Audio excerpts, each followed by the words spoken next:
Governor of West Bengal, Dr. C.V. Anand Bose, President Merchants Chamber of Commerce and Industry, Sri Namit Bajoria, Senior Vice President, Merchants Chamber of Commerce and Industry, Sri Lalit Beriwala, Member of the Merchants Chamber of Commerce, Preeti Surekha, distinguished guests, ladies and gentlemen. It is a moment of immense pleasure for me to be a part of this gathering today. It is a unique moment as I stand here today. I am here to speak on the subject, as you all know, the ethos of Indian Constitution, unity in diversity. In a city like Calcutta, which is known for its rich political and cultural heritage, and to a gathering which includes the best of brains in industry and commerce, frankly speaking, this itself is the biggest example of the principle unity in diversity. Normally, I have seen chambers organize events suitable to their business and trade interests. But here I find a deviation by your chamber. I am extremely happy that your chamber has chosen to enlighten our people about the constitutional ethos. Ladies and gentlemen, I am also happy to know that your organization is more than 120 years old chamber, which started its journey in an environment of national upsurge, and its prime objective has been to provide a sense of integrity, secularity, and idealism to the business community of India, and you all have been able to do so by the strength of our Constitution. Ladies and gentlemen, Indian Constitution is more than a principle to be adhered to. In the Indian context, it is almost a way of life, for it is heavily inspired by the traditions and culture of our land. The subtle impact of this culture and heritage can be inevitably perceived in our Constitution. We all know that since ancient times, our country has seen many rulers and kingdoms with varied ideologies ruling this land. One of the biggest impacts of such a political scenario has been that we have come to accept diversity in our lives. It was this sense of acceptability which has formed the essence of our Constitution. The concept of our Sarva Dharma Samabhava, which is intrinsic to our culture, is also the guiding light for our constitutional values. The secular credentials which our Constitution has established are based on these principles, and thereby forming the sound foundation of a unified country, even though diverse in its religion and culture. Ladies and gentlemen, as we open the Indian Constitution, the very first thing which we come across is the preamble and the words socialist, secular and democratic, words prominently placed and in fact in one sentence. It is almost like reading them in one breath. Even the subsequent lines ensure that the Indian Constitution secures to all its citizens liberty, equality and fraternity. These words are not mere expressions, but the basic pillars of our Constitution, which make our Constitution one of its own kinds in the entire world, the Constitution for world's largest democracy. But they also signify that it recognizes that our country is, though home to different ethnicities,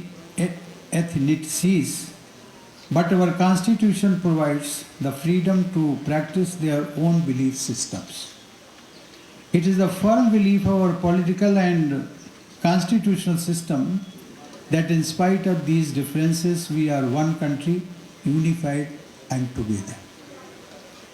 Ladies and gentlemen, the very first article of the Constitution in very clear terms specifies that India, that is Bharat, shall be a union of states. It simply means that the geographical unity of our country shall remain intact. The borders and territory of India will continue to be maintained irrespective of the internal or external pressures that may appear from time to time. The states and the union territories will and always remain a part of India, thereby underlining the spirit of unity of our country. Even beyond the preamble, the various articles time and again reiterate the principle of unity and diversity. The Constitution of India is the custodian of our pluralist society and respects its various cultures and ethnic groups. People coming from different linguistic and cultural backgrounds enjoy the protection of equality and social justice as ingrained in the fundamental rights of the Constitution. Article 29 of the Constitution puts an obligation on the state to protect the culture and tradition of various ethnic groups. It is no coincidence that this article was not only written in our Constitution but also has been demarcated as a fundamental right, something which cannot be abrogated. Ladies and gentlemen, the Indian Constitution defines us as a secular country.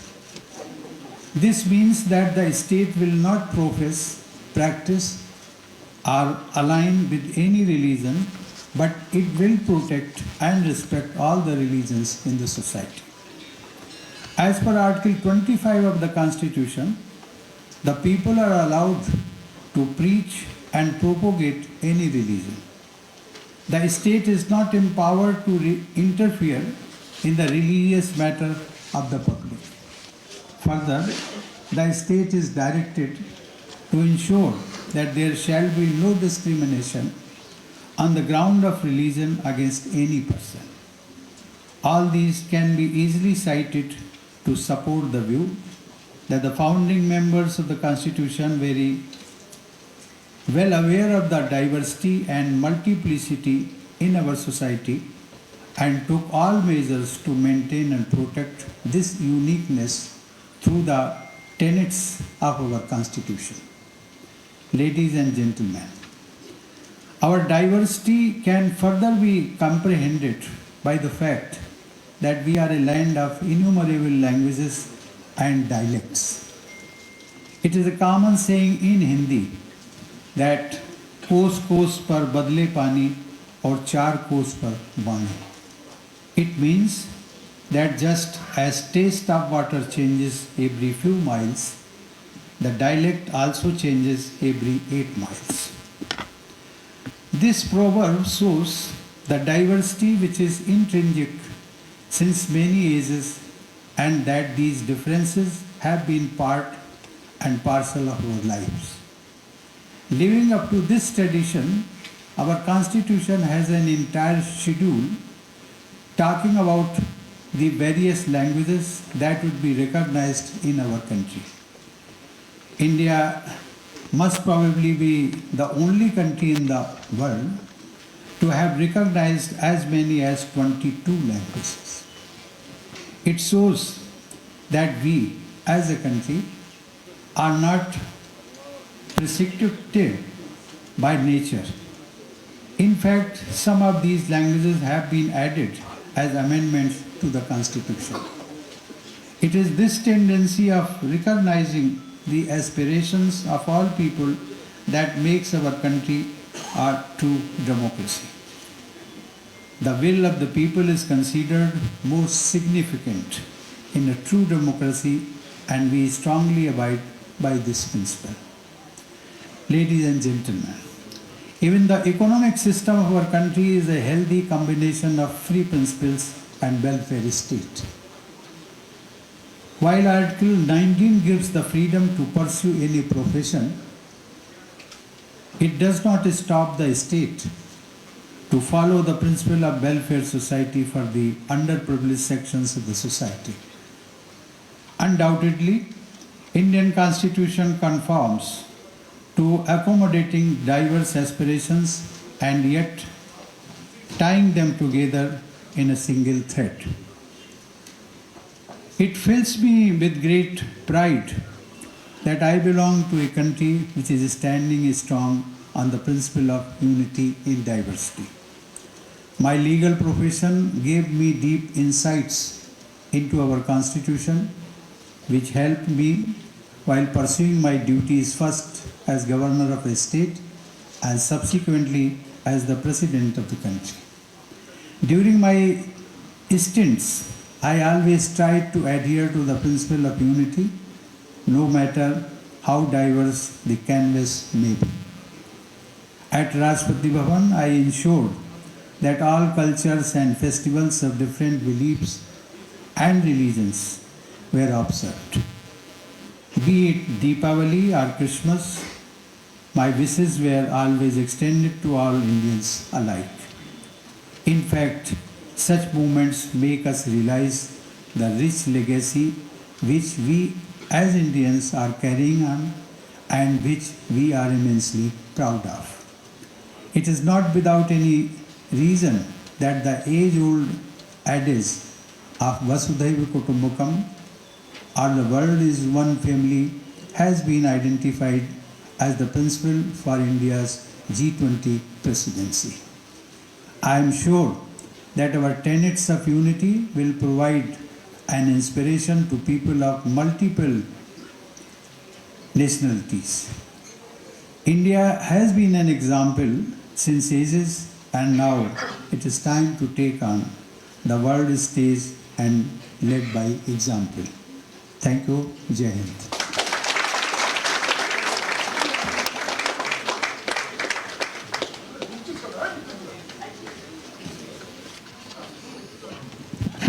Honorable former President of India, Shri Ramnath Kovind, thank you very much indeed for your profound words of wisdom. And thank you very much once again for your very, very kind presence here at the Merchants Chamber of Commerce and Industry in its 122nd year. Ladies and gentlemen, we have reached almost the end of this very interesting and important meeting. May I now request the Senior Vice President of the Merchants Chamber of Commerce and Industry, Sri Lalit Beriwala, to propose a formal vote of thanks, and after which may I request all of you to carry that with applause, please.